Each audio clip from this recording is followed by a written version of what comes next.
This is why so many men feel criticized in marriage. Check this out. I completely demasculated him.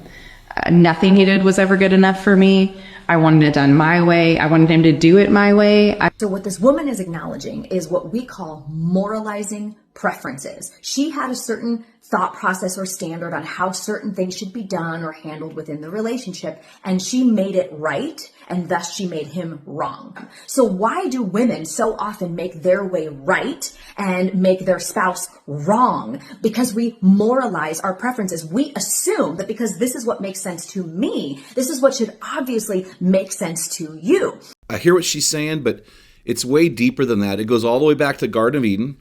Adam and Eve sinned, the fall of man. God comes, he curses Adam, he curses Eve. And to Eve, he says, your desire will be to control him, or your desire will be for him. The literal translation in Hebrew is to control him. So ever since the garden, a default for a woman when she gets her man is to try to control the scenario instead of trust him in his position as leadership. When a man gets a ring on a finger, his default is typically to revert back, conquer something more, to go on to the next thing. He's won his wife, he's got the ring. Her, on the other hand, when she gets the ring, she tries to fix the man she married who had a whole lot of potential if she could just fix him. It goes back to the curse from God on Adam and Eve specifically to control, which is why we tell women to submit to your husband. Submission is not a doormat. Submission is an attitude that says, I'm going to compel you to lead. I'm going to move you into leadership. I'm going to call you up into a leadership role. So a woman is called to submit or have an attitude of submission, where men are called to the action of sacrifice and service. So when he's acting in love through agape and service of his wife, and she is acting in trust by being submissive, and I'm not saying doormat, I'm saying submissiveness is a military term